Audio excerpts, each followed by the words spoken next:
તો આ સાથે સમાચાર સામે આવી રહ્યા છે। મહત્વપૂર્ણ સમાચાર પ્રાપ્ત થયા છે, જેમાં કોલકાતામાં હત્યા કેસનો મામલો સામે આવ્યો। મહિલા ડોક્ટર પર દુષ્કર્મ હત્યાનો મામલો છે, તેને લઈને પાટણમાં પણ ખાનગી હોસ્પિટલોમાં આજે હડતાળ જોવા મળી છે। ડોક્ટરો હડતાળ પર ઉતર્યા છે। સિદ્ધપુર, રાધનપુર સહિતની જે હોસ્પિટલો છે ત્યાં હડતાળ જોવા મળી છે। ડોક્ટરો હડતાળ પર ઉતર્યા છે। ખાનગી હોસ્પિટલમાં માત્ર ઇમરજન્સી સારવાર આપવામાં આવશે। ઘટનાના વિરોધમાં 24 કલાક ઓપીડી બંધ રાખવાનો નિર્ણય કરવામાં આવ્યો છે। તો સમાચાર સામે આવી રહ્યા છે। આજે સવારે 6 વાગ્યાથી આવતીકાલે સવારે 6 વાગ્યા સુધી ઓપીડી છે તે બંધ રહેશે। દોષિતોને કડક સજા આપી ન્યાયની માંગ કરી રહ્યા છે। ડોક્ટરો હડતાળ પર ઉતર્યા છે। ડોક્ટરો આ સાથે જ ઇમરજન્સી સેવાઓ ફક્ત ચાલુ રાખવામાં આવી છે। ખાનગી હોસ્પિટલોમાં માત્ર ઇમરજન્સી સારવાર અપાશે। સિદ્ધપુર, રાધનપુર સહિતની હોસ્પિટલોમાં હડતાળ પર ડોક્ટરો ઉતર્યા છે।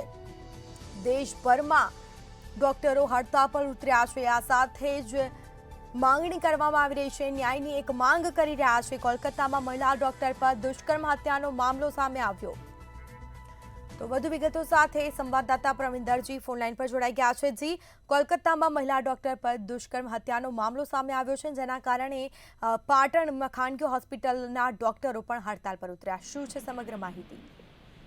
સ્મિતા, કહી શકાય તો પાટણ જિલ્લાની વાત કરીએ તો જેમ કોલકાતાની જે ઘટના બની છે, મહિલા ડોક્ટર પર દુષ્કર્મનો હત્યા કેસનો જે મામલો બન્યો છે તેને લઈને સમગ્ર પડઘા છે સમગ્ર ગુજરાતમાં પડી રહ્યા છે। ત્યારે તેની સાથે પાટણ જિલ્લો પણ સમર્થન આપી રહ્યો છે। ત્યારે આજે પાટણ જિલ્લાની જે તમામ ખાનગી હોસ્પિટલો છે તે હડતાળ ઉપર છે। જો કે વાત કરીએ તો પાટણ જિલ્લામાં પાટણ, સિદ્ધપુર, રાધનપુર, હારીજ, સમી, સાંતલપુર, ચાણસ્મા, સરસ્વતી, જે 9 જેટલા તાલુકાઓ આવેલા છે, તમામ તાલુકાઓની અંદર જેટલી ખાનગી હોસ્પિટલો છે તમામ હોસ્પિટલોની આજે હડતાળમાં ઉતર્યા છે અને તેઓએ પોતાની જે ઇમરજન્સી સારવાર છે તે માત્ર ચાલુ રાખી છે અને જે 24 કલાક માટે ઓપીડી છે તે બંધ રાખી છે। એટલે કે આજે વહેલી સવારે 6 વાગ્યાથી ઓપીડી બંધ કરવામાં આવી છે અને કાલે 18/8/2024 સવારે 6 વાગ્યા સુધી તમામ ઓપીડી બંધ રાખવામાં આવશે।